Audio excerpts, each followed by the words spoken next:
ஜல்லிக்கட்டு போட்டியை நேரில் பார்ப்பதற்காக வெளிநாட்டு சுற்றுலா பயணிகளும் அயலக தமிழர்களும் குவிந்து வருகிறார்கள். ஜல்லிக்கட்டை நேரில் பார்த்த அனுபவம் குறித்து அவர்கள் புதிய தலைமுறையிடம் பகிர்ந்து கொண்டதை தற்போது பார்க்கலாம். Hi, it was really nice. It was really nice festival. Nice to see. Yeah. I feel good. It was very exciting. I'm from Germany. Yeah. First of all, thank you for all the good people in Tamil Nadu. It's great festival. Happy Pongal. It's one of the best festival for the really good people in Tamil Nadu. Come to Tamil Nadu. It's a great place to visit. It's a great place to all the tourists. Because I've seen on TV, but to see in real life, it's very amazing to do that. I'm very impatient.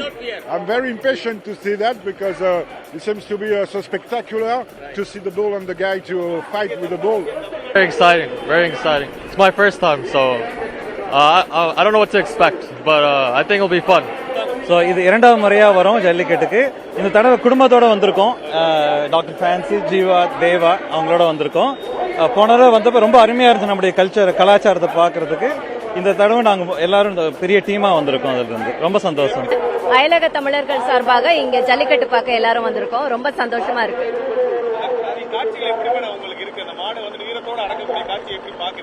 ரொம்ப த்ரில்லிங்கா இருக்கு. இதுதான் என்னுடைய முதல் முறை வரது. அதனால இன்னுமே கொஞ்சம் ஆர்வம் அதிகமா இருக்கு. மேலும் மேலும் நான் அயலக தமிழர்கள் இங்க வந்து ஜல்லிக்கட்டு நேர்ல இருந்து பார்க்கணும்னு ஆசைப்படுறேன். புதுசா இருக்கு. இதுதான் என்னுடைய ஃபர்ஸ்ட் டைம் எக்ஸ்பீரியன்ஸ். நான் டிவியில இந்த மாதிரி தான் பார்த்துருக்கிறேன், சினிமால பார்த்துருக்கிறேன். ஸோ இதான் நான் இங்க வந்து பாக்குறேன். மலேசியாலேருந்து வந்திருக்கோம். இதுக்கு முன்னே பார்த்தது இல்ல. ஸோ இது மொதவாட்டியா இருக்கு. அதான் எக்ஸைட்டடா இருக்கு. போய் பார்ப்போம் எப்படின்னு. ஒரு ஃபேமிலியா வந்திருக்கோம். 7 பேர் வந்திருக்கோம். ஆமா, முக்கியமா பொங்கலும் ஜல்லிக்கட்டு பாக்குறதுக்கு தான் வந்துருது.